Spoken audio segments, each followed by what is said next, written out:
Hi, everyone. Welcome to episode 295 of our Tick Bootcamp podcast. The title of today's interview is Balance for Gold, an interview with Axel Roelants. My name is Matt Sabatello. My name is Richard Johannesson. This podcast episode is powerful in so many ways. Axel provides specific ways he had to bring balance to his life in order to heal from Lyme disease. He was an extreme adrenaline junkie who was always on the go until he crashed from Lyme disease. He fought for a proper diagnosis after getting misdiagnosed and continuing to decline. And once diagnosed, he refused to accept the fact that he couldn't get better. He kept fighting and trying new things until ultimately he went from being bedbound and debilitated to now working 6 days a week, some days 10 to 12 hours a day. We're really excited to share Axel's story with you. So without further ado, Axel Roelants. Hey, Axel Roelants, and welcome to the Tick Bootcamp podcast. Good morning. Yes, good morning, and thank you for taking time out of your really busy schedule as an athlete and an entrepreneur to join us on the podcast. So why don't we start with that? Talk to us a little bit about your career as an athlete and your career as an entrepreneur. I've been born in a family that did sports always for like motocross. So I started at a very young age to ride with bikes together with my brother, who is a bit older and who was really well in the sport. So I always followed him around in the world and tried to ride my bike as much as possible until, what happened. And I was doing this really with a smile on my face and everything was going perfect. And from an entrepreneurship side, I was also born in a family that is really entrepreneurial. So my dad has a big company. So I was always looking up to him, what he was doing, how he was working so much. So that's got the entrepreneurial side of me. I started a food supplement company a couple of years ago, and that's also growing really well. So I'm always high performance until the disease got along. So, Axel, talk to us a little bit more about your food supplement company. What's the name of the company, and how did you come to build this company? The name is For Gold because we are always looking for gold. We are not settling for silver, and I wanted some high quality supplements on the market. And that's why we came up to it. I do this with two good friends of mine. One is a pro athlete, a really well-known cyclist. And the other one is a really good friend of mine who got diagnosed with Crohn's disease and also had big problems with his gut. And we wanted to do something for the world and for top athletes to get good supplements for good gut health with all the necessary things you need to perform on a high level. So, Axel, your English is very proper, so folks know that you're not a New Yorker for sure. So why don't you share with us where you're calling in from today and where do you live? I'm from Belgium originally, and I'm still living here. It's not the goal to stay here because I don't think Belgium has a nice future for me. That comes with the air and the sun. We don't have so much Sundays like you have in the south of Europe, for example, Portugal, where I stayed for almost 1 year last year to get my healing up for a top notch. Belgium is stressful. People are stressful. Jobs are stressful, and I'm looking more to go south and get a little bit more of a relaxing life. So now, talk to us about what it was like to grow up in Belgium. Of course, you're a child of a business professional, and so talk to us what it was like during your childhood in Belgium. Of course, I was going to school every day, and after school, I was riding in the forest with my little BMX bike, with our little pit bikes. We were running around, biking, riding with the bikes. Every day was one big party. I was living in a quite a big place with a little forest where we could ride every day, and So So you began your early athletic life first as a cyclist, right? A BMX cyclist, and then you graduated and you began to use motorcycles, and motocross became a passion. So talk to us about how you made that transition from BMX to ultimately motocross. So yeah, I was not doing anything professional or something, but I was just riding a lot of motocross when I was young. So yeah, this was doing me well. I really loved it. It was not professional. It was just, yeah, for fun. But then later on, when I had like, I was like 11, 12 years old, it got, yeah, really much fun. I was doing more competition because my brother was racing in the world category. So yeah, I started to race more and more, only just for fun. Then I stopped school when I was 17 because I could not focus well in school. Now I know why, before I didn't. And yeah, then I started to do motocross on a bit of a higher level, but just in Belgium. That was also going really well until I got sick. Okay. So now let's talk a little bit about first your early life as a BMX enthusiast, and then ultimately we'll talk about graduating into the BMX world and working as a professional athlete.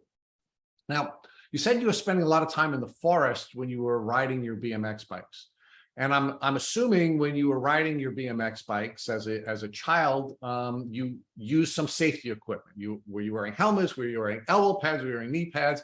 What kinds of things were you doing to keep yourself safe as a BMX athlete? We were wearing nothing, just our little shoes, and that's it. We were playing in the forest as little kids. So I have a lot of broken bones. Even though I'm 28, I have, I think, 21 broken bones. So yeah, I can feel it when it's cold in the morning. All right. So Axel, I'm assuming since you weren't taking many precautions in your cycling and then ultimately motocross career, sounds to me you probably weren't taking many precautions to protect yourself from ticks and tick diseases when you were spending so much time in the forest. Am I correct in my assumption, or were you kind of taking risks on the cycling, but protecting yourself from coming in contact with ticks and tick diseases? Of course, because I was wearing nothing like protection for ticks, and I was also not aware of it because we are coming from a place in Belgium where there's a lot of forest, and it's very common to get a tick bite. And with the standard things that they say is just take the tick off, and when you don't get the red circle, it's nothing bad, so you don't need to worry about it.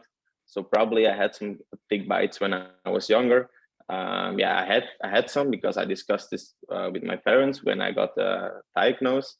But yeah, we were not protecting it. We were not looking after it. We didn't put sprays on. We were just out there having fun, and yeah, be not so careful. So let's talk about ticks in Belgium. So you said that you are aware that there are ticks. You were aware that you were bitten by ticks. What did you learn either in the educational system or from your parents about ticks? Nothing really much. So we have in Belgium at school, you get like the little textbooks, like you have to be careful with the sun, don't get too much in the sun. You get all these kind of things in school. But from a tick bite, they just said take it off, and that's it. When you go on camp with school, you have like 3 or 4 kids in a full camp that get a tick bite, but yeah, they just take it out and they don't worry about it. Only later on, when you get sick, they are worrying about it. But then it's, yeah, most of the time not related with the tick for the doctor. So yeah. So let's talk about that. Do you remember the first time you were bitten by a tick, and what was that experience like? I can't remember because I was probably too small. I remember I had one in the back of my head, in my hair, that I was putting out, and I was like, "What is this?" And then we found out it was a tick. But also, like, yeah, same story, no red circle, so yeah, no worries. So yeah. So on all the different occasions when you were bitten by a tick, other than taking off the tick, was there any visits to doctors? Was there any type of intervention, or was just take it off and go back to engaging in your reckless biking and cycling activities? Yeah, that's exactly how it went. Okay. So now let's talk about how your career progressed, and when you first started to feel your symptoms. So you had this vision of becoming a professional athlete. You were following in the trail that your brother had blazed.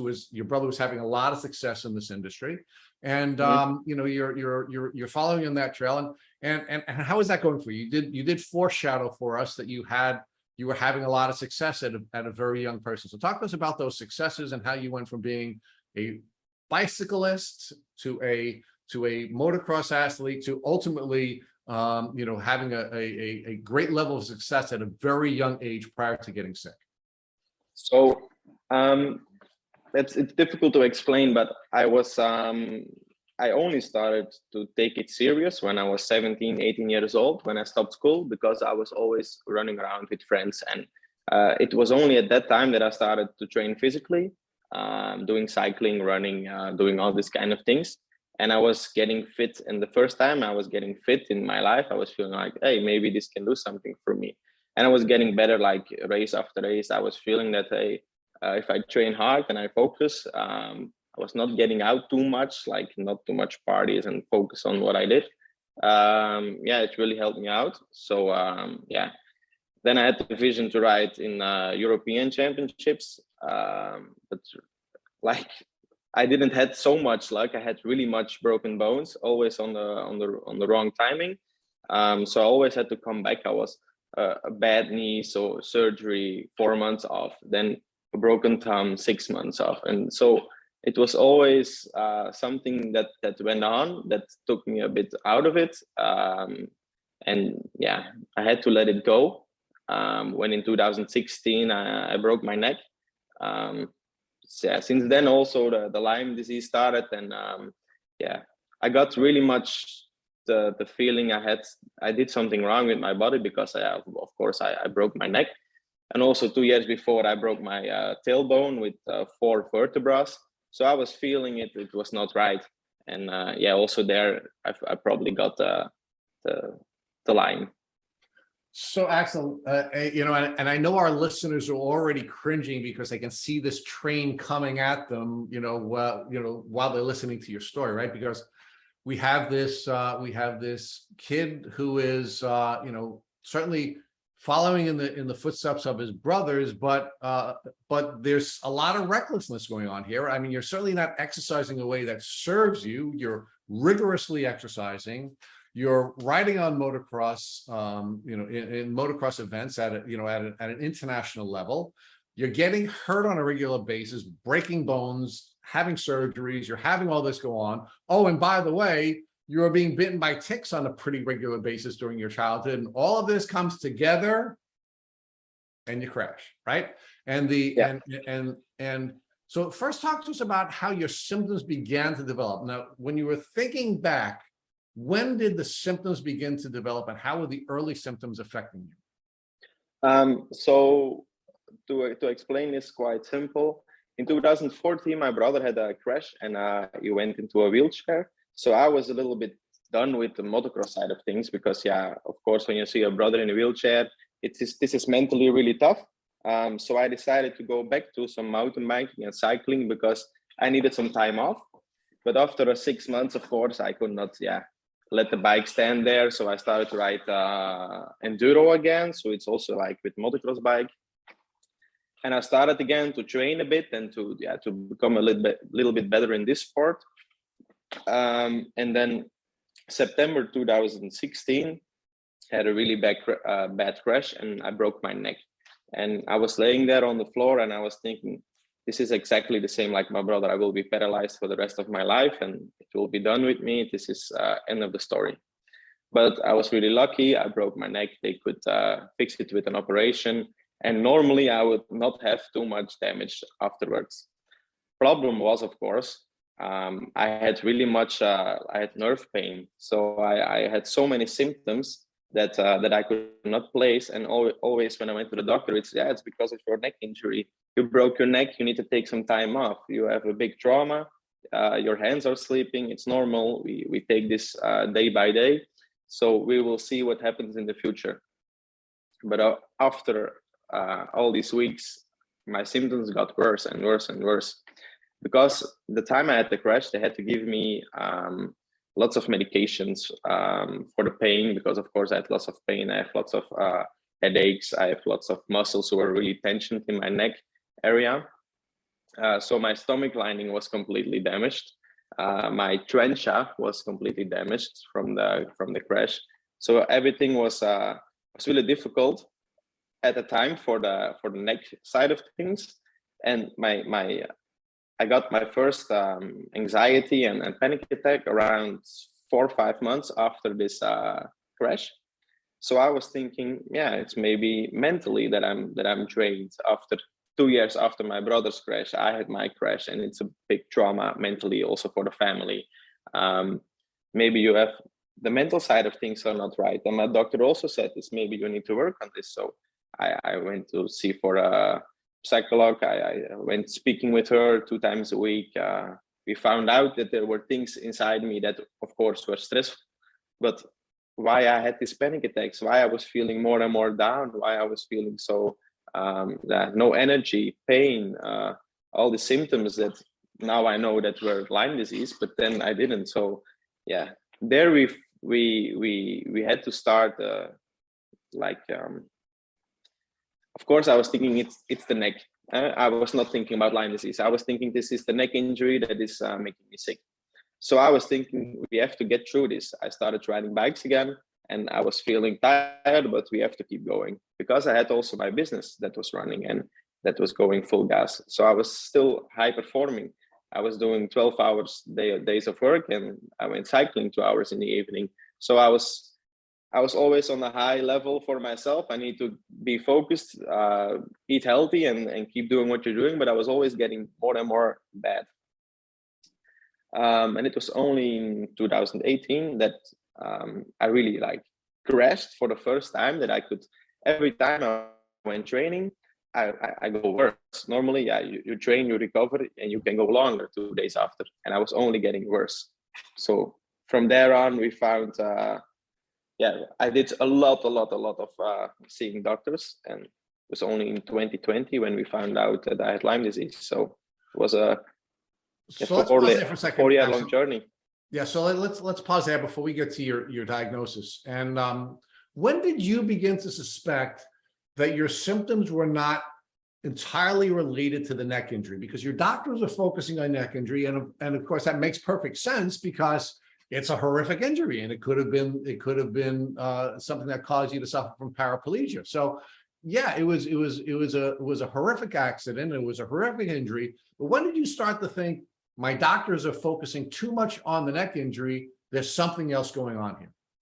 It was about 2018 summer, so 2.5 years late, because I don't know how to explain this, but I was also thinking it was the neck, because of course, it was big and I had some troubles with it. But since the summer 2018, I was feeling symptoms that were totally not related with the neck.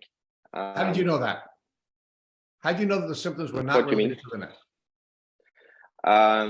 You have the tiredness, and I was looking it up. I was looking online, because if you're an entrepreneur, you're always doing things yourself. So I was not believing my doctor anymore. I was seeing another doctor and another one, and I started to get the white sheet of paper and write some things down, all my symptoms, all what it could be, and I had a list of 50 things that I need to check before I know what I had. All right, so you turned your symptoms into a project, right? You are now writing down a project plan and defining the scope of the problems that you had, right? So that's the first thing that you did to help you now understand or tease out the symptoms that you would expect to feel from the neck injury versus the symptoms that may not be related to the neck injury. So that's the first step you took. The second thing it sounds like you did is you were pivoting from doctor to doctor. So talk to us about how you made the decision to go from one doctor to the next doctor when you were on the diagnostic phase of your journey. At the time, I had a sports doctor, because I was doing the athlete side of things. And he was, he took some blood. We found out I had some strange values. Yeah, but this is probably related to the neck. You have low testosterone. That's probably because of the trauma. You have high values of another thing. So he was always looking for, okay, it's from the neck injury that we were thinking. And from there we started. Then I got really bad stomach problems. Okay, so we go to look in the stomach. Then we go to look in the gut. So we did a lot of testing and sugar tests, all this kind of stuff to find out, where the problem was. And every time we saw something was wrong, but we could not put the finger on the wound, like, this is it.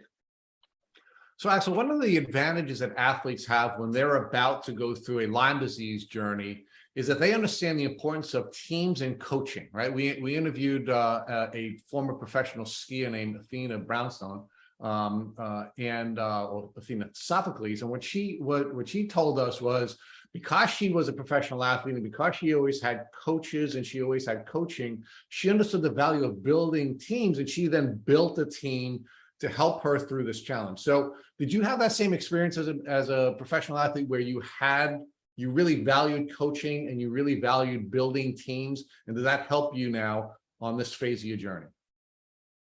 That's exactly what I did as well. So with writing everything down on a paper, I got to my doctor and I said, listen, I want a second opinion, because I'm listening to you and I'm seeing other doctors, but I want a second opinion. So I'm going to another doctor and let him overview everything I write down. So I went to another doctor that I know from a friend, and I explained everything to him, and he said, the good thing is we can start again from a new sheet of paper. We write everything down again, and we can look at the things you already test, but we can test some other stuff. So he was like, he heard my story from another side, because the other doctor knew me for already 10 years. So he was more into, of course, it's the trauma, it's the neck, it's all these kind of things that came together. And the other doctor was more, I was fresh, I was new for him. So he could look at another side of the paper.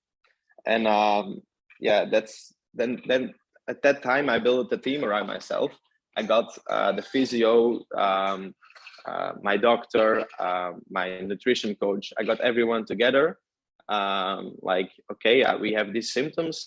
What can it be? Can it be related? What's your idea about it? My parents, of course, because also the financial side of things wasn't interesting. So we got all these people together, and I was the one making the decision what we are going to do, because I was still fresh enough in my head at the time to decide what I had to do. And yeah, it was a 2-year journey, finding out which direction to go. Oh, so Axel, so give us again in some specific detail, who's on your team? So you had your first doctor who you had worked with for 10 years. You then hired a second medical doctor who was now looking at your symptoms from a fresh perspective and essentially became a check and balance on the first doctor. You said you also made sure that your parents were a part of your team because you were cognizant of the importance of having financial support. You had a nutritionist, a physical therapist. Anybody else on the team that you were working with? You said you were also working with a psychologist or psychiatrist prior to this. Did that professional stay on your team as well? Yeah, she was, of course, in my team, because she discussed all this kind of medical, mental problems with my doctors as well, to see where the problem could be. And also, and you can't forget this, 2 of my best friends, because they know me really, really well. And I discussed everything with them before I made decisions, because they know me, they know how I am, they know what I do, what I decide. So I put them in my team as well. Okay, now let's talk about the importance of that social support, because unfortunately Lyme disease is a very isolating disease, and in many cases people find themselves with no one. But you very intentionally invited people to be a part of this team, including your friends, because you wanted to have a touchstone so that you could, I guess, have some feedback on whether or not your thoughts were accurate or not, right? So talk to us about how you made sure that you weren't isolated and how you invited people to be on the team and allowed them to give you input so that you could get to a good outcome. The first time I started to feel the anxiety and the panic attacks, it was really lonely. And one of my friends was with me when I had a really bad panic attack. And he said, oof, this is really sketchy and not so nice to watch. And it was like, I'm always here to help. You can always call me. And I was like, yeah, but sometimes I know I'm not so fresh in the head, but I can't explain it to anyone. I cannot speak. I cannot. And I was always speaking. Like now, I'm always speaking. I'm a very social guy. So and I was not speaking. I was just silent, and I had so much brain fog at the time that I could not think. I could not communicate. It was really difficult. And to get these guys in my team, it was more easy for me because they could see immediately on my face in which state I was to make a decision, yes or no. Can he make a clear decision, or is he too much in the brain fog side of things? And yeah, if they ask me to go for dinner, then and I said no, they understand. So yeah, they took me on the good route. So now you built your team, but you're still focusing on the trauma related to the neck. How did you and your team ultimately pivot away from the trauma and the injury that you suffered in the motocross accident and finally begin to focus on other things that allowed you to finally get to your Lyme disease diagnosis? So what my my new doctor did was he looked at me like a project. He said, okay, we're gonna find out what's wrong. And he let me do a physical test because he thought I was overtrained because I did lots of physical training. I was training 16 to 20 hours a week, cycling, running, all these kind of things. And he was like, maybe you are overtrained, you did too much. And there is a syndrome called overtraining syndrome that if you do too much for a too long time, your body will fight itself. So I did the test in a special university. And it's a cycling test, like to build up some. I'm sorry, I can't come up with the name now. Also, the Lyme brain. What's lactate? Well, lactic acid. Lactic acid in English, yeah. And before I was doing this test, I was pretty good at it because I was fit. And now I did the lactic acid test. And around what normally is my point where I get the lactic acid, I was already fully done. And they took all the blood samples, and then I had to wait for 3 hours and do another test to see how my body was responding to this activity. And I got off the bike the first time, and I had to rest for 3 hours on a chair in the hallway. And they found me before my second test. I was sleeping on the chair, fully sweating. And I was just sleeping, and the guy came to me and was like, "Are you okay?" I said, "No, I'm not fine, but okay, we do the second test, so I know what's wrong." And I started pedaling, and it's just 80 watts. That means your legs are just going around on the bike. It's just really easy. And my legs were going around, and I could feel myself drain. I could feel I was almost peeing my pants. I could not hold it any longer. I was just completely drained, and they took my heart rate, and it was 160, and I was just making my legs go around, not putting any pressure. So I was feeling, okay, this is not well. They put a little bit more effort into the test, and 3 minutes later, I had to stop. I was throwing up. I was feeling really sick. So what they see is normally your values after exercise, they go up, like cortisol, all your hormones, everything is changing to recover. And they see that all my ashes, they were just like straight lined. There was nothing was happening. So every time I did an exercise, I was going worse. So they immediately give me cortisone because they were like, this needs to change. And of course, after 4 days, I was flying. You cannot believe it. They give me the cortisone, and after 4 days, I could work 12 hours a day again. I could exercise. I had a private gym. I was in the gym. Everything was flying. Everything was going like I wanted to. Until 3 months after. All right, so let's talk a little bit about that for a second. So they were trying to define whether or not you were overtrained. They had come to the conclusion that you were overtrained, right? Now, did they talk to you at the time that they had come to the conclusion that you were suffering from overtraining syndrome, that would have an impact on your immune system? Yeah. So they said probably from the trauma in your neck, there is something as I can also not remember the name now. There is something of a little piece that's regulating your hormones and stuff. And they said the spinal gland, I think is the name, and it's regulating all your hormones. This can be damaged from the neck injury, and that's why you have now all this overtraining syndrome. So when you take the cortisol, it will help you. That's what they said. Okay, so So they're still focusing on the neck as the basis of the hormonal dysregulation. At any time, was there a conversation about the possibility that the hormonal dysregulation was caused by something else other than the neck injury? No, Okay, so you never. have all of these classic symptoms starting to unfold for you and your team. You're going for high level testing, but everybody's still coming back to the neck, right?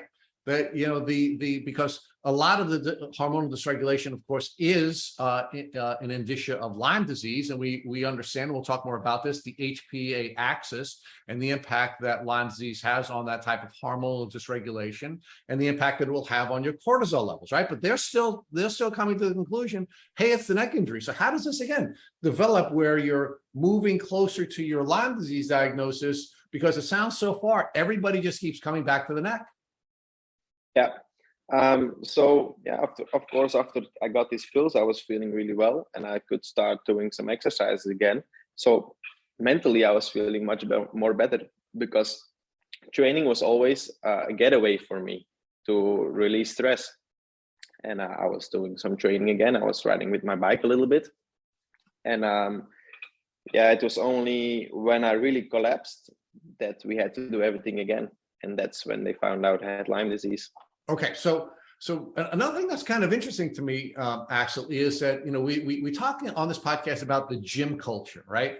And whether or not exercise is going to serve us or it's going to hurt us, right? And we sometimes talk about this inverted U, where, you know, you're exercising and you're getting benefit, and then you're exercising and you stop getting a benefit, but it's not hurting you. But then you over exercise and now it starts to hurt you, right? You go through that inverted U scenario, right?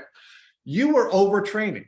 You were training to be a professional athlete. You were training so that you could protect your body from the rigors of riding in motocross and suffering all these serious injuries that your brother and you and everybody else in that industry are suffering, right? You take a test, and when you take the test, what your doctors tell you is that, hey, you're suffering from overtraining syndrome, right? They give you cortisol, you go back to training again, right? And you're training at a high level. So did anyone suggest to you that perhaps it was the training that you were doing before you suffered the injury that put you into the syndrome, that ultimately made you vulnerable to both injury and then some other things? Or did they not say anything to you and you thought, hey, going back to training is a good thing? Exactly. I was thinking like, okay, we have a solution, so we can go back to full gas, and in 2 years I will be flying again. That's what I was thinking. Of course, this was also, I wanted to think this, and that's also dangerous. I was like, okay, finally I have a stamp, like, okay, I have a solution, so we can go back to what I want to achieve, business-wise, sports, everything. So yeah, it was easy for me to decide, okay, let's go full gas again. But of course, this was really, really fast again in the trash can. Right. So in your head, it was, hey, all right, I suffered this neck injury. I have some hormonal dysregulation. They'll give me hormonal replacement therapy. I go back to being better again. I could do all the things I was doing again, right? And you go back to doing all the things you were doing again. And of course, what does it do? It causes you to suffer further immune disruption, further, and now you have a crash. Yeah. So yeah, I was feeling well and so on. So I decided to go on a 2-week trip with my girlfriend at the time to ride some motocross bikes in Spain and pass by Andorra to have some skiing. And yeah, I was always all in. So I was on the ski slope on the second day, and the first day I was a little bit had some air hunger and I was not feeling well. But at the time I had always anxiety, and it was normal to me. So I was standing on the ski slope, and I was not feeling well, and I was just like, yeah, it will be fine. Tomorrow it will be a better day. So I went sleeping, woke up in the morning, and I was like, what is this with my body? I need to get through it. I took double the dose of what I could normally take of the cortisol, so my body was on fire. And I was on the ski slope, and suddenly it was done. You crashed. And yeah, fully. I did not remember like half a day. my girlfriend like put me on the bed in the room, and yeah, she was really scared of what was happening because I was shaking and I could not eat. I was not thinking. Everything was completely vanished. Everything before what happened was vanished. And yeah, I called my parents. I called a friend and I said, "You fly to here. I take first flight home, and we're gonna do all the tests again. We're gonna look for what I had, because I was so scared that I was going to die. I had heart palpitations. My heart was going full gas. I could not breathe. I was thinking literally I was going to die. So that was really scary. So I took the next flight home the day after, and yeah, we did all the testing again. So Axel, it sounds like you had a seizure in that moment, and all of what you just outlined sound like classic seizure symptoms. Is that what happened? Yeah. So now you're back at square one, right? You had gone through this journey with your team. You had come to the conclusion collectively that you were suffering from hormone dysregulation as a result of the neck injury. You supplement with hormones, and you now find yourself worse off than you ever had been before. You have a seizure. At that time, are you now believing and discussing with your team that there's something else going on here, and it's time for us to look past this neck injury and look somewhere else?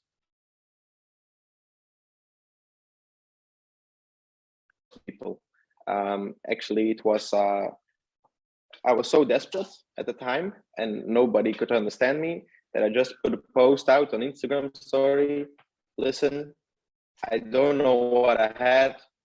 If someone please understand me, if someone please could tell me or send me to another doctor. I don't care what the costs are. I don't care where I have to travel to. I need to know what I have, because like this, I cannot function. I was in my bedroom like for 3 weeks. I could not really wake up. I was so tired. I could not do anything. And I was so scared of this that I had to reach out to all the people I know. And I had a bit of luck that I had a friend who had Lyme disease, who got to me through Instagram and said, "Hey, Axel, please visit this doctor. He's very special, but please visit him. Maybe he can be helpful." Okay, so let's pause there for a second and build that out, Axel. So you had this team of people who you were working with, your parents, your physical therapist, your nutritionist, your doctors, your psychotherapist. You had this whole team of people. And now you said, hey, I have to expand this team. I have to crowdsource my symptoms because we on our team are not successfully diagnosing this. I want to expand to the larger community. And it really gives us now the bright side of social media. We always focus on the dark side of social media. And as you know from our podcast conversation, I'm not a big fan of social media, or I certainly wasn't before I started working with Tick Bootcamp. But you now use this tool effectively, and you said, hey, I'm sick. These are my symptoms. What do you folks think? And someone comes back to you and says, you may have Lyme disease. So yeah, what were you thinking about Lyme disease? Did you know anything about it? Did you think it was possible? What did this responsive post tell you that led you to believe that this was a possibility?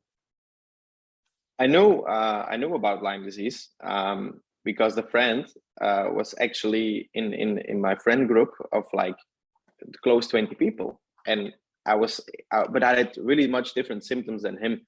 Only the fatigue was a bit the same, but it was really difficult to reach out because I already had 2 times a Lyme test before, because my doctors were looking also after a lot of things, and they were like, okay, you can have the kissing disease, you can have all kinds of things, but yeah, maybe Lyme. But they were doing a standard Lyme test, and of course nothing comes out when you have for already so many years Lyme disease. Oh, so Lyme was on the radar while you were going through this diagnostic journey, even though you were largely focusing on the neck, where everybody was coming back to the neck injury. You had tested for Lyme disease twice. Talk to us about the first 2 Lyme disease tests that you had taken and what the doctors were saying to you about why they were testing you for Lyme disease. Because I had the fatigue, they were looking at, yeah, maybe it's Lyme disease, because they know something about it, but not so much. So we're going to test the whole panel of what you can test for diseases that make you tired. So they test me on the whole panel, and yeah, nothing comes out. So you're not Borrelia positive. That's what the answer was. Okay, so no stress, no Lyme. It will be something else. Okay. Now you shared with us earlier that your parents had revealed to you that you had been bitten by ticks several times during your childhood that you didn't recall. When did your parents first begin to share with you that these tick bites were a part of your childhood? And were you taking that into account, or your team of project, you as the project manager, were your team focusing on that? So what I did, quite the same day, I took again a white piece of paper, and I made a timeline of my life with everything that happened, all my broken bones, all my emotional damage, all my physical damage, where I had some big races or whatever, all these kind of things. And I broke a timeline, and I said, of course, the neck injuries in there and all these kind of things. But I was like, the timeline of the last year is totally different. There is something else going on. I need to look further into this. And I asked my parents, like, what you think is, can it be Lyme disease? Because I never had the red circle on my arm or on my head. Yeah, maybe. So we test again. Okay, so now you go to this new doctor, right? Your friend who had Lyme disease recommended that you go to a Lyme literate medical doctor. If you're comfortable with sharing the name of the doctor that you went to, please do that, and tell us what the experience was like when you went to the Lyme literate medical doctor. So he texted me his number. Please call him. Explain you're a friend of mine, and then he will explain to you what kind of tests you have to do. So of course I made an appointment. I got there, and I was, at that time, just Corona started. So it was really difficult to get in. And people were not wearing the mouth mask at the time because we didn't know what Corona was. And it was just the first week that it happened in Belgium. So I went in and I spoke with the people in the waiting area, and I had to wait for 2 hours because the doctor is really well known in Belgium. And I spoke with the people, and I started to cry before I went in, because all the people that were there had the same story like me. And I felt like I'm on the place where I have to be. I went in, doctor tested me, I explained everything. He took all the tests, blood work, everything. And he said, Axel, I'm very sorry to tell you this, but I'm 99% sure that you have chronic Lyme disease, because it's a Lyme literate doctor. And I said, okay, no problem. Let's see what we can do. And 1 month later, I had to go back, got all the results, and it was like, yeah, Miyamotoi. So that was it. Axel, a few follow-ups on this, because there's a couple of things I want to discuss with you. The first is your doctor that diagnosed you. This doctor referred to you by your friend from Instagram was an ILADS doctor, right? The International Lyme and Associated Diseases Society. Now, yes, ILADS doctors specialize obviously in Lyme disease and treating Lyme disease, that's chronic Lyme and late-stage Lyme.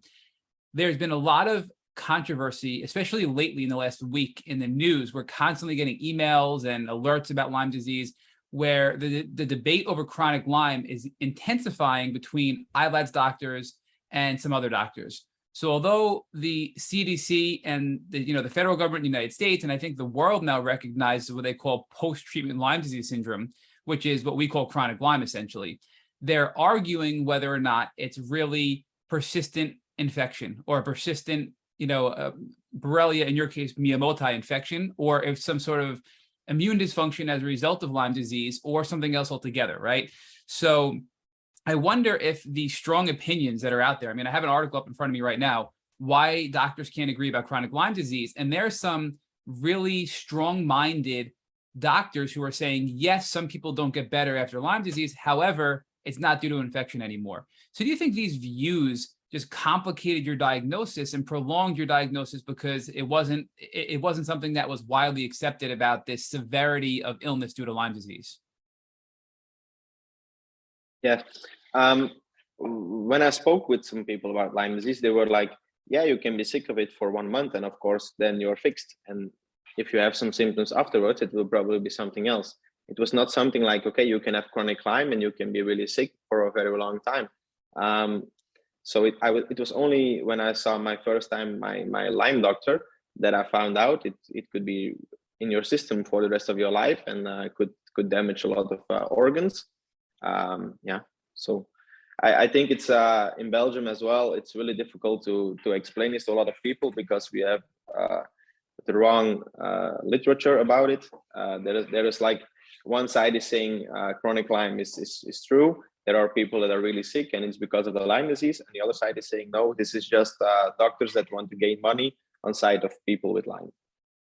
And I think what compounds this problem, and you experienced this in your journey as well, this article, Why Doctors Can't Agree About Chronic Lyme Disease, references a study that a doctor performed in a patient chronic Lyme patients. And I think it was something like 71% of the participants in the study did not test positive for Lyme disease. And therefore, the doctor said, people think they have chronic Lyme, they don't have a persistent infection, and it's not Lyme disease. And you got tested twice before you finally got your positive diagnosis. So I think that the inadequate or poor testing also confuses people and results in a lot of confusion about, well, can you have Lyme disease if you tested negative twice? Or can you still have an active infection after treatment if you're testing negative? But we know now that these tests aren't very accurate. So I think that played a role in your journey as well, which prolonged and delayed your diagnosis ultimately by an ILADS doctor. Do you agree? 100%. So another interesting point of discussion that you and Rich had was this whole, you were exercising and you would just crash. You could not do anything without having this crash, fall asleep, and just really be triggered with your symptoms. But the cortisol really helped you temporarily before your diagnosis, right? And I think cortisol is a double-edged sword. And I want to get your opinion on this as an athlete and as somebody who has used it, because we know cortisol helps you repair tissue. It helps you recover from exercise. It's something that naturally happens in people in a normal way. But when you're sick with Lyme disease, many of us are stuck in fight or flight. Our nervous systems become dysregulated, which results in anxiety and stress and high levels of stress. Constant anxiety all the time when you got sick. But we do know that cortisol, it curbs the functions that would be non-essential or harmful in a fight or flight situation. So it's almost like cortisol encourages fight or flight and adds to your stress level. But on the other hand, it allowed you to exercise, which gives you endorphins to counter that, right? So that's where I see like this sort of there's this competitive advantage for cortisol, where in one way it's helping you recover from exercise and helping you get the happy chemicals from exercise, but it's also pushing you more into a state of fight or flight. So what are your views on cortisol and how you used it, and if it was helpful or harmful in your journey? It was very helpful at the energy side of things, because the moment I started taking it, I was feeling much more energetic and I could perform again business-wise, and yeah, could do some sports again. But my button was always on, so I could my sleeping was not so well. But I was thinking, yeah, maybe this is a solution, and I can fight back from where I come from, and I can go back to the normal level of energy. But of course, yeah, my button was always on and never off. And yeah, it was only off when I stopped taking it. So it allowed you to have a better quality of life and improve your symptoms, but behind the scenes, it was wreaking havoc by leaving your button always on, and your stress level was through the roof, which probably led to your crash that you had on vacation with your girlfriend later on, it sounds like, in my opinion. I mean, is that something you'd agree with? Yeah, also agree with that 100%. So talk to us about Borrelia Miyamotoi, because we know that, not to get too technical for our listeners, but Borrelia burgdorferi is what we generally associate as being Lyme disease, right? Especially here in the United States.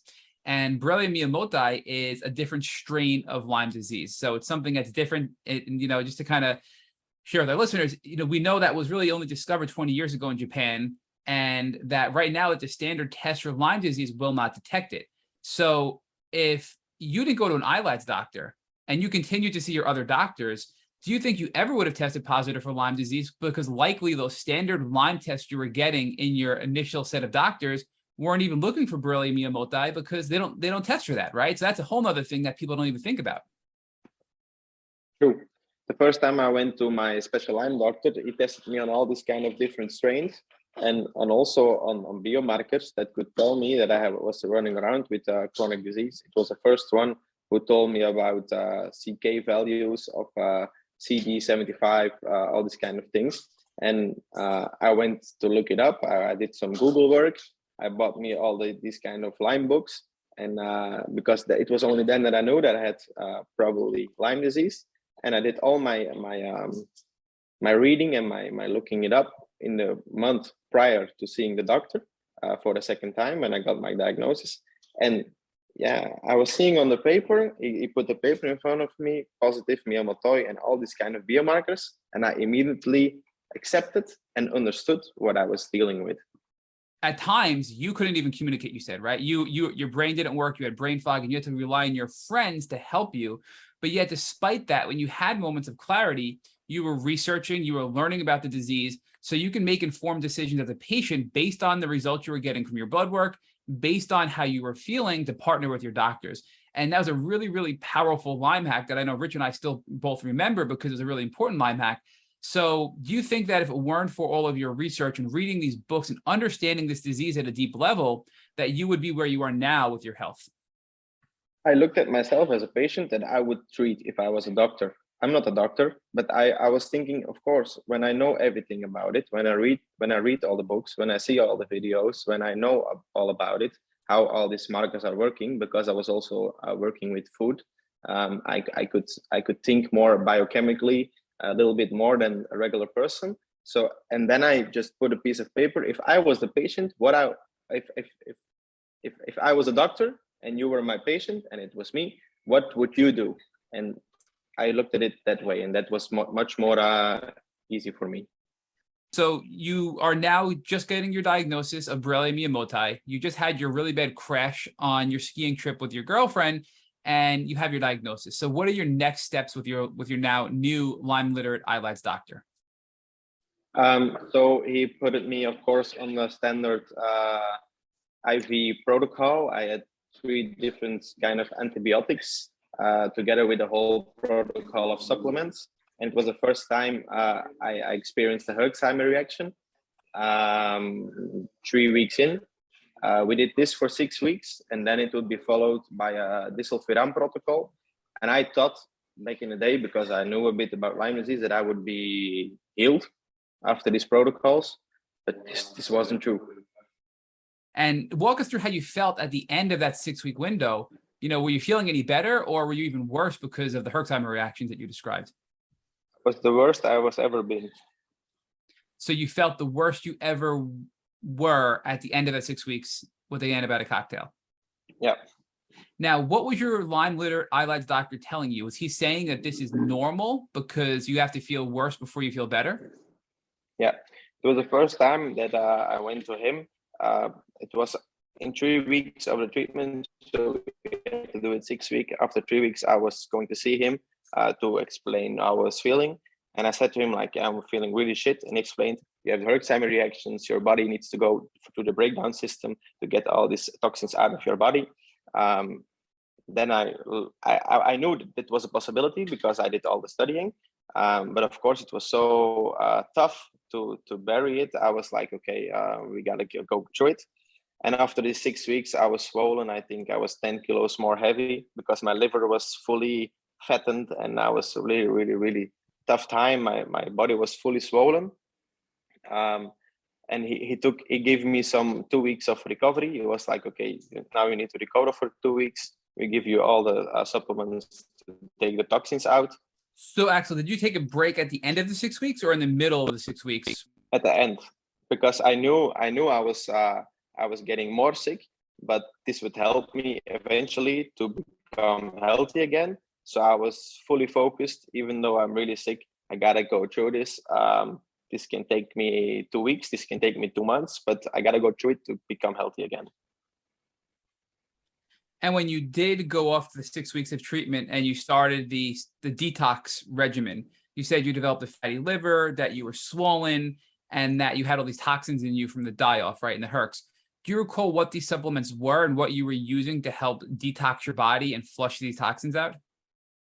I was using curcumin, lactoferrin. Yeah, I was using curcumin, choline, lactoferrin, probiotics, Meyers Cocktails, glutathione, ozone therapy as well. Yeah, celery juice, all these kind of things. Was there any one in particular that you felt was extremely helpful for you personally in feeling better from this, detoxification process and removing these toxins? So, for example, was the glutathione really helpful where you felt better pretty quickly, or was there anything like that that you can share with our audience? The Meyers cocktail with glutathione, because I was having a lot of muscle pain. The magnesium was helping me in this from the Meyers cocktail and the detoxification. Together with infrared saunas, I still do them 4 times a week because I could really feel the toxins flushing out when I do this. This is really helpful for me. Any tips for our listeners that want to do an infrared sauna? Because a lot of people are heat intolerant and are afraid to do it. A lot of people don't know that they need to, stay hydrated afterwards, and they can feel worse because of that. And also, there is such a thing as going too hard in a sauna as well. So any recommendations or advice based on your experience to share with our listeners pertaining to a sauna? Of course, you have to be hydrated before you start, and you also have to take binders because all the toxins that come out of your body need to flush out. So I always took some binders before I went in, and when I went out as well. So I had always flushing out all these toxins. And for me, sometimes I have to go lower with the temperature than I want because now I'm always in high temperature because I feel fit again. But I was in the start, I was not even sweating. It was just a bit the heat, and I was building it up slowly. And this is also what I learned during my Lyme journey, that everything what you do, supplements, always start slowly and feel how your body is responding to this. I think it's a really powerful tip to start slowly and work your way up. And you said you weren't even sweating at first. You were just doing it with minimal heat and for a short period of time, and you worked up to being able to sweat in a higher temperature, correct? I was coming from doing nothing, laying in my bed. If I go now 30 minutes in the sauna at a very high heat, it would wreck my body. So, but if I would do nothing, I would stay the same. So I have to do something. And I started with the 500-meter walk, with a 10-minute sauna that was almost cold, So I started very slowly, and I was thinking, okay, if I don't feel worse tomorrow because I can fall back, then I'll do it a little bit more. And that's the way I started building up. Axel, do you recall what binders you were using before going into the sauna? Chlorella, and now I take the bioactive binder as well with charcoal. Did you have any reactions or responses to bioactive binders or charcoal? Kind of some people, prefer one over the other or have some sort of response. Like Rich, for example, can't take chlorella because it just really messes up his stomach. So were they affecting you in any way, or were both those binders pretty gentle for you? No, pretty gentle. Everything was for binders I can take. My gut health was also really good after my treatments, because normally with antibiotics and so on, the gut health is really difficult. But I was always looking into my food, and I was eating really clean to see my gut was healing well. And my gut is in a very good state, I would say, even though I have the chronic Lyme. So yeah, I can take a lot of pills without feeling really sick. So you mentioned that you would do a short walk, Axel. So you'd walk around shortly just to do a little bit, not be stuck in bed and bedbound, and see how you'd feel the next day. How did you start to progressively increase your movement and your exercise so you can do more and more and more? What was that approach and what was that strategy in comparison to how you were exercising before? That was really difficult for me because I always, when I was more on the athlete side, I was always monitoring myself. I was measuring my heart rate, looking how much time I was on the cycle. I was cycling. And now I was the first time I put my cycling shorts on, and I went on the gym bike, and I was on 3 minutes, and I was feeling miserable. And I was like, okay, I go for 5 minutes. And after 4 minutes, I had to stop because I was throwing up. And I was like, it's bad to take to look at the time, how much time I'm cycling. Just go with the flow, feel what you can do. And the day after, I went on again without a clock. And I was on for much more long because I put the clock on, but not inside the room. And I was feeling, hey, maybe I have to let all these things go, not measure my heart rate, just go what feels right, and we'll see where we go. And after a while, I was cycling for 30 minutes without feeling shitty. And I was like, hey, let's start monitoring again. And the day I started monitoring again, I was feeling more shit because I was monitoring myself, and I was looking at my heart rate, and I was like, shit, I'm in bad shape. and I was getting more stressed, and I was like, I have to pedal a little bit harder, and I was getting more and more stress on my body, and I was feeling more sick. So I throw everything out, and I was just going with the flow. And since I started doing that, also business-wise, everything started to go much more how I wanted, because my body is telling me what I can and what I can't. And the moment I start listening to it and acting to that, not saying, okay, I have to be a bit more tough, then I will always, the next day, will be sick. So I have to listen to what my body is telling me. And that's, with that state of mind, I took that for about a year. I decided to, whatever people say, whatever people think, I was going to do what I was feeling that I can do.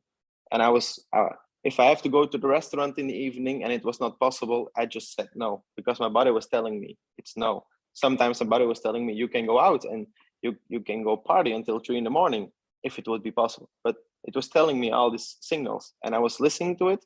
And since I started doing that, knowing with all that I know from Lyme disease, I became healthy again. So Axel, I think it's a really important point that you just described, that you shouldn't be letting a time clock tell you what to do or people in your life tell you what to do, but rather listen to your body and let your body guide how far you push yourself on a given day, right?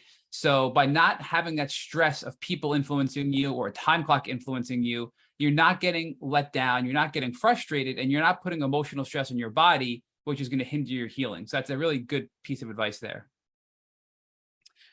So Axel, walk us through now, after this whole detox period is done, you mentioned after that you were going to use disulfiram, right? And disulfiram, we know, is a pretty powerful treatment, but also has some risks like neuropathy and other things like that, and also some psychological side effects. So walk us through your experience about starting disulfiram and how it worked for you.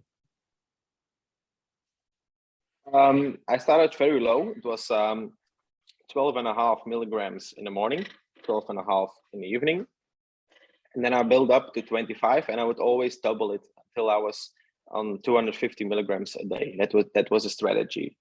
And at 50 milligrams in the morning and in the evening, I started to get some Herxheimer reactions. And my doctor explained to me that if the moment you feel your Herxheimer will come, stop immediately. Let it happen. Let be sick for 3 or 4 days, feel a bit better, and then start again slowly. So we would not get the strategy to always build up and feel more sick. We were the strategy like, okay, I still have my business to run because I was still working full time, and I have to like feel like which is the level I can keep going. And so I was on 50 milligrams, and I got one time a really bad Herx.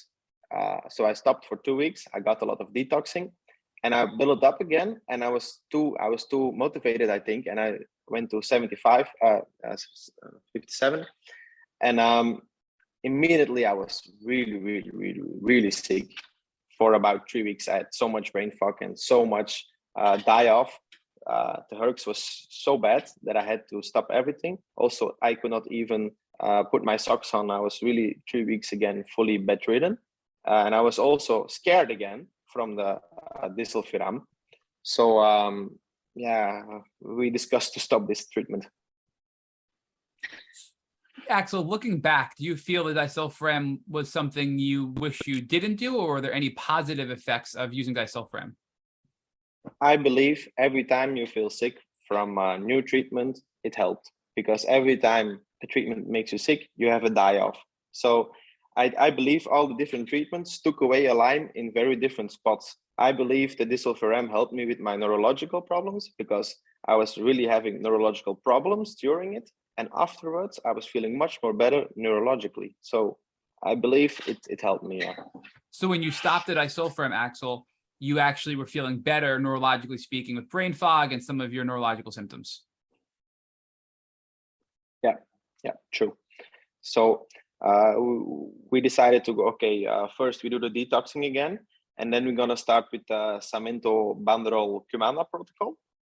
And I got exactly the same response on this. I immediately had really bad days.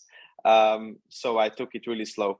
I took 1 drop of each, 1 day off, 2 drops of each, 1 day off, or a bad day, 3 days off, to start again. So until I was on 20 drops of everything, and I got again a really bad Herx. So I stopped with that as well. But I was always, during these treatments, I was always looking at my detoxification, that it was on point. But of course, when you have so much buildup, I was feeling this in my face. My face was swollen. My eyes were a bit fluffy. Then I knew I have to, like, I was going to a point, but my athlete brain was like, you have to keep going. You have to focus. The more you take, the better you will become in the future. So despite feeling so poorly and badly from these treatments, you knew because you were herxing, it was having a positive impact. So let's talk about samento and banderol. They're NutraMedix, right? It's a NutraMedix brand. And samento is really a version of cat's claw. And cat's claw is an herb that's really effective at killing Lyme bacteria and a lot of other microbes in your body. And the banderol, on the other hand, is used for inflammation support to help you with the detoxification and the Herxheimer reaction. So they sort of complement each other pretty well. Did you find that the banderol was helping you with inflammation and herxing, or that the samento was just so aggressive that you weren't seeing the decreased inflammation and herxing through the banderol? It was too aggressive for me. The inflammation was still on a pretty high level, but yeah, it was too heavy for me. So I had to stop this after a while. And about how long, Axel, were you on the samento and banderol for? I would say 3 months. 3 months. Okay. And give us time context. So where are we now? So today, obviously, you are 28 years old. You got diagnosed when you were 26. When you went off the samento and banderol, was this, last year, 6 months ago? Where were we time-wise? This is about 1 year ago. Okay. It's about today. We are. I don't know when you're gonna put this out, but exactly 1 year ago today, I got a message on my Facebook. I started a trip to Portugal to have some time off, and yeah, since then I'm feeling much more better. So let's talk about that, because this is right after samento and banderol. You said you got a Facebook message and then you took some time off. So what was his Facebook message? Let's talk about that. So I was feeling pretty okay, but I was not fully healed, and I was like, maybe I need to do something else work-wise as well. Maybe I need to think about my life, what I want, because this disease will be forever in my body. This will forever have an impact on my life. I know this for 100% sure. I cannot be an athlete anymore, but I can do sports on a high level, but not the way I thought it would ever be. I can do business, but I cannot work 80 hours a week, because then I will be very sick again in the future. So I had to rethink the whole life. Do I want children? Do I want children? I need to rethink everything. So I loaded up my van and I went on a road trip. And the plan was to go 3 weeks. And yeah, we were almost 9 months that I was not at home. So yeah. So you were living in Belgium, and because I'm not too familiar with the geography there. So you left Belgium, and where did you go? Give us some context. I went a bit south for the good weather, because yeah, that was always helpful. And I wanted to ride my bike again, because in my whole timeline, I know when I'm riding my bike, I'm the most happy person in the world. So I took my father's Dakar bike. I put it in the bus. I was like, okay, we're going to start riding again. And I went to ride 30 minutes. I came home. I had fully headache. I could not. I was 2 days in the bed, but I was so happy. And yeah, I was feeling really well. So, okay, let's go for an hour. Okay, 2 days off. Let's go for 2 hours. And after 3 months, I was riding again 6 hours a day. Of course, with some days off in between, but I was so happy, and I knew I wanted to go back to racing cars or bikes, as long as it has an engine and some noise, that it would make me happy. Because when I have high adrenaline, I'm happy. And yeah, since then I'm back in competition, just amateur wise, but yeah, it's going, so I'm happy. So Axel, let's talk about that. It sounds like you were really, again, reading your body, right? Doing what you can do and gradually building up over a 9-month period that you started a year ago when you did this move south. So, but I think an important part of what you just described was you're taking days off after going through an aggressive riding day.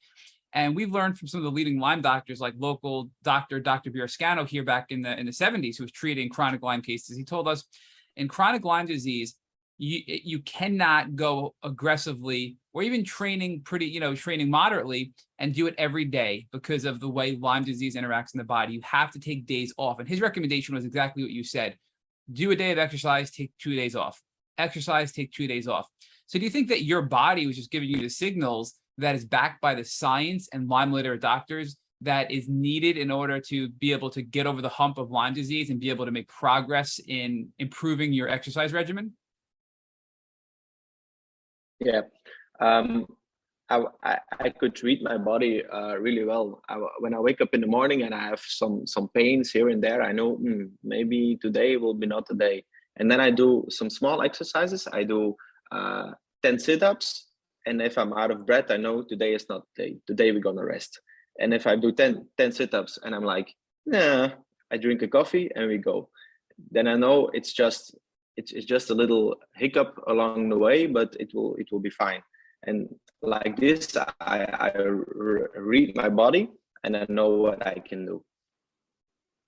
Were you doing, or are you doing any treatments now that you took this trip down south? You're relaxing, you're starting to build up your riding, career again. Are you doing anything to treat beyond just building up, a clean diet, good sleep, building your exercise up moderately? Were you on any sort of herbs or pharmaceuticals to help with the Lyme disease during this time? I was mainly focused on getting the toxins out, because also exercising is building up toxins in your body. The lactic acid needs to go out. So I was doing a lot of ice baths. So I was with a friend there, and we went almost every evening in the sauna. We took some ice baths. I was focusing on proper hydration. This means with magnesium, with all these kind of things that my body would not drain itself. I was focusing on very clean food, glutathione and some binders, fully on the toxins, because my sweat was, I knew my body is still full, and now it's much more less. Like I had the iron taste on my tongue. My sweat was smelling like chemical stuff, and I was like, I'm gonna take everything natural. I start drinking less shitty sodas. I was just drinking water. I was just nourishing my body like I knew. I was listening to it like I knew this is what I have to give it, and I was listening to it, and since then I'm much more better. So we talked about the role of the sauna, but you mentioned ice baths as well. So Axel, talk to us about the role ice baths played, because they're sort of the opposite of a sauna, right? And what value that had in helping you in your recovery. I feel the sauna is relaxing my muscles and getting the toxins out, but I feel the cold therapy is getting my body moving. With the shock it gives, with the cold, your body is not used to this. In the heat, when it's sunny, everybody takes his shirt off and he's relaxing. But when it's cold, everybody goes inside the house and they put a jacket on. Everybody's running away from it. And what it does for a boost of not confidence, because I'm confident enough, I think, but the feeling like, hey, it's like a shot of adrenaline that they give me, and it makes me happy and it makes me feel good. So I keep doing it. So this was a year ago you moved and you started this whole new process, and you said that it was about a 9-month window, which brings us to about 3 months ago. So did something change 3 months ago, or are you still on this trajectory of just building everything up and taking it easy, and you're still in the same current location that you were in when you traveled down south? Of course, I had to, my business was all mainly online, so I could work from wherever I was in the world, actually. But something came along to work again more in Belgium. And I was like, yeah, actually, I see this as a test. I see this as, if I can do this, it is a Saturday and I'm at work now. So I'm working 6 days out of 7, and I do 10 to 12 hours a day. And actually I'm feeling pretty well. So I see this as a test. If I can perform in this, I can do more in the future. And I put it out some goals a year ago. Before I went, when I was in Portugal, I wrote everything in a little book. It's called My Little Bible. everything is inside for my Lyme disease. All my future of what I think my life would be is written down. And I wrote down some short-term and long-term goals. And with this in mind, I just flow through life and see where I will come. So Axel, for context, and again, for our listeners, you thought you were going to die. You were bedbound at various stages of your healing. And today, literally as we speak, you're at work. You're working 6 days a week, 10 to 12 hours a day, correct? That's how much you've improved in your Lyme journey. Yeah, 100%. I was scared to lose my life 2 years ago. And today I'm thinking, actually, I'm going to tell you something else. In about 6 days, I'm running a 24-hour car race. That was a little childhood dream of mine. And yeah, I'm just going to do it. I decided they asked me if I wanted to drive. And I said, of course, it's a childhood dream. And they asked me 100 days before the start. And I was like, I'm going to do everything every day. I'm going to gain every day 1% with the knowledge I have. And I will be on the starting line and I will go for it. And we are 1 week away from the start. And yeah, we're just going to see what it brings. And I have some good feeling with it. I mean, what a transformation. Well, that's amazing. And I'm stepping on Rich's toes a little bit here with his part of the journey, but I have one final question before Rich picks up. You did mention your supplement company, 4Gold. Am I saying that right? It's FOR, 4Gold. Is that the name of it? Yeah. Okay. Yeah. So no, it's a 4. It's a letter. Oh, the number 4 and then the word gold. Yeah. G-O-L-D. Number 4. Yeah. Okay. Yeah. So talk to us about 4Gold, because obviously going through this Lyme journey, you've learned what supplements have helped you the most. So is 4Gold something you built out of what you learned from your Lyme experience and something that can help other people in the Lyme community? I want to learn more about the supplement company. It was not built to help people with Lyme disease, but it was intentionally built to get the most high quality supplements on the market, because we know it was full of shit. And especially for people with gut health problems like me and Brent. Brent has his Crohn's disease and I had my Lyme disease, but I didn't know it. I just had really bad gut health. We decided to make very clean and good products. What we have now, we have some patented products on gut health and on like for example our nutrigenomic recovery that can really change your way in the recovery and gut health, and it's really working well. It also helped me in my recovery process. So Axel, why don't you talk to us about the part of the transformation you had to make as an athlete? We talked a little bit about the advantages that athletes have when they go on this journey, because they understand the importance of teams and they're very good at building teams. But there are the downsides to being an athlete going through this journey, and one of the downsides is that you were a part of this suck it up culture where you just sort of monitored everything and pushed further and monitored and pushed further, and you had to learn how to get away from the suck it up culture and move to the listen to your body culture or listen to the body realities. Talk to us about that part of your transformation. Of course, my family has always been very hard on themselves. My father he's a professional businessman. He did triathlon. He was also really good at riding motocross. So he was always hard on himself. He built a company with a lot of people. He was never at home. He was always working full gas, and he was trying to do the social life as well. But it's difficult. My brother was really a suck it up person. He was not talking emotions. He was only focusing on his job, and it was riding as fast as he can with the bike. So if I then came with some things like, I have pain here or a pain there, they were like, just get along with it. It will be fine in some days. Of course, it was not like this, but it was difficult. Right. So you also had to change your relationship with exercise. Excuse me. As an athlete, you were always exercising aggressively, right? And we talked a little bit about the inverted U. And then you pivoted back and you had a more healthy relationship with exercise. And that more healthy relationship with exercise served you, and you were listening to your body. And if your body said, don't do it, you didn't do it. If your body said, okay, you should do more, you did more, but you're doing your exercise to serve you so that you would move and you would detox and you would be in a healthy place. So talk to us about how that part of the transformation was important for your healing. Of course, before I had Lyme, I was running 30 kilometers. I was doing 200 kilometers on a bicycle. Not so much, but I was doing this. And I know even when I was feeling bad, it would serve me in the future that I was getting more fit. But now everything my body is telling me is serving me, and I have to listen to that.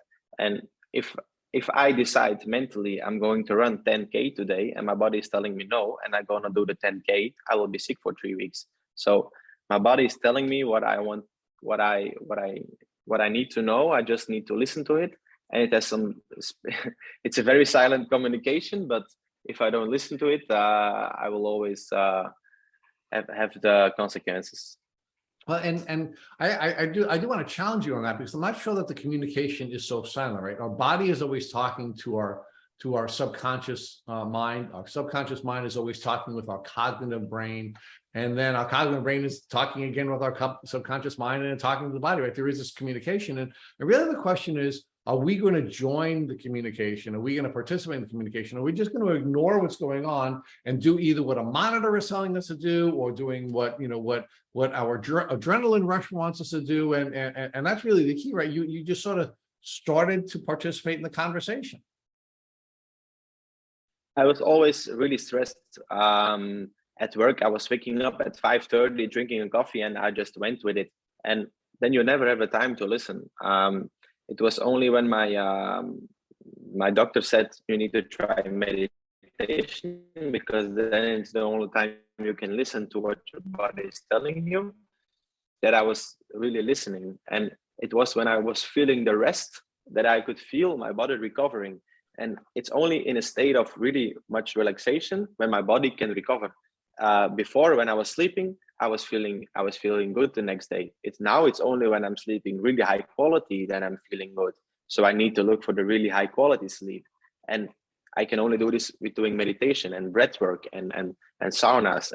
And when I do this, I know the next day will be perfect. So yeah, it's just a process of, first you ignore it because you think like, hey man, get along, you can do it, but your body is always telling you no. So you have to listen, and then you will understand your body more and more.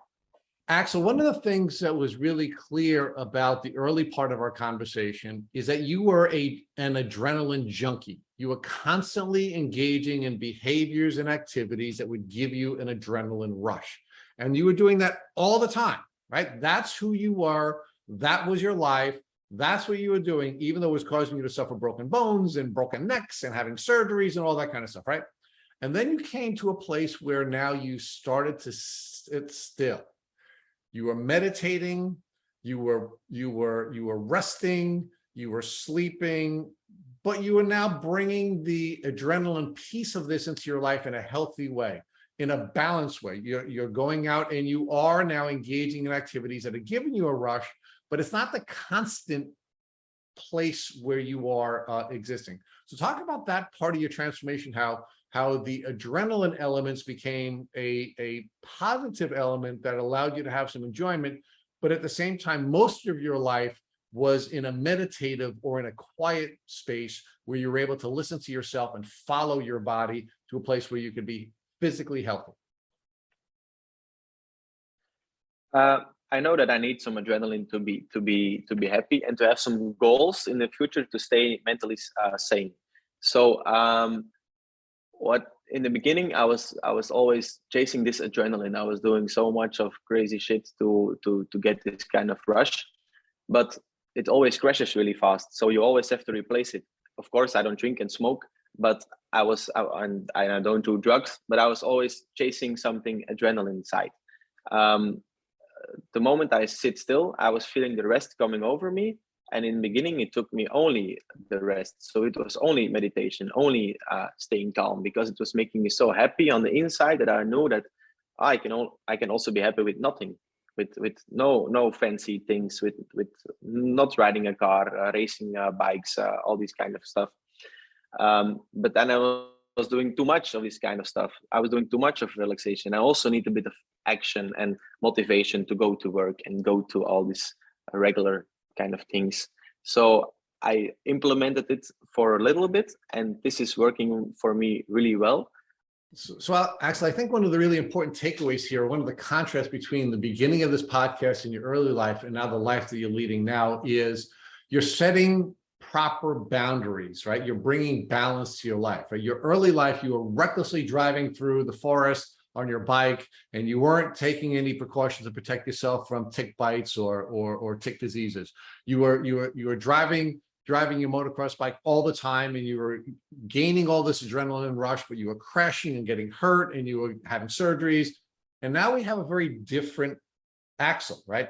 He is someone who is goal-oriented. He is somebody who sets targets for himself. He's someone who understands that with balance, he can have these adrenaline rushes or these activities that cause him to get enjoyment. But at the same time, he also is setting proper safety precautions in place for himself so that he's not getting hurt and he's not putting himself in a position where he's suffering while chasing this drug. So I think that's a perfect place to transition to the end of the podcast, which is, as a child, you're running around the forest and getting bitten by ticks. And you didn't take any precautions. As a child, you were engaging in all kinds of reckless activities that were causing you to suffer injuries. And now you're not. You're now putting proper parameters in place so that you can have a healthy relationship with these activities. Let's talk about having a healthy relationship with ticks and activities where you can come in contact with ticks. So if God forbid, one of the people who were so good to you during this journey, one of your best friends, for example, who are now part of your For Gold business, if one of them came into the room that you're sitting in right after this podcast and he had a tick biting him, what would you recommend that he do so he wouldn't have to go on a chronic Lyme disease journey? First of all, I would be really happy if they ask my help, because that's the first thing. And I would say to them, immediately go to your doctor with the tick. We take it off. We send the tick in to see if it has any infections, and we take some blood work, and you start immediately with 21 days of doxycycline to make sure if there is an infection that you will be fast on it. It doesn't hurt your body that bad to take 21 days of doxycycline just as a precaution than if you get Lyme disease afterwards. That's what I would do. And I also say that because a lot of people in Belgium text me through Instagram or Facebook that know that I have chronic Lyme, and they are scared. They see a tick and they text me and they're like fully, oh no, I will get sick like you and I cannot do anything in 3 months and I will die. And I said, no, it's not that bad, but we will first see how far it will come. And yeah, but always I hear the same story that they went to their doctor. The doctor said, don't worry about it. There is nothing wrong with the tick bite. If you don't see the red circle, I will give you 4 days or 7 days of antibiotics and you will be fine. And then they call me, yeah, but I'm not sure. And then I say, call your doctor or call my doctor, the one that helped me. He will immediately give you 21 days because he knows how dangerous Lyme can be, and you will be fine. So Axel Roelants, I can't thank you enough, and the folks over at For Gold for sacrificing some of your time with us this morning to share your really great story with the folks here at the Tick Bootcamp podcast. No problem. It's a pleasure. Thank you for listening to our Tick Bootcamp interview with our guest, Axel Roelants. To our listeners, we have a call to action. First, if you'd like to learn more about Axel, please visit him on Instagram at Axel Roelants. That's AXEL ROELANTS. Second, if you've enjoyed this episode of our Tick Bootcamp podcast, please share it with your friends on social media. Third, Tick Bootcamp has created a Tick Bite Blueprint that has been inspired by the information that has been shared with us by past podcast guests. We urge you to visit our website at tickbootcamp.com/bite to view our blueprint. Fourth, don't forget to subscribe to this podcast on Apple Podcasts, Google Podcasts, or Spotify to get your automatic episode updates of our Tick Bootcamp podcast. Please take a minute to leave us an honest review on your podcast platform of choice. And finally, if you'd like to search our podcast library of almost 300 episodes, subscribe to our email list or share feedback with us, please visit our website at tickbootcamp.com. Thank you, as always, for listening.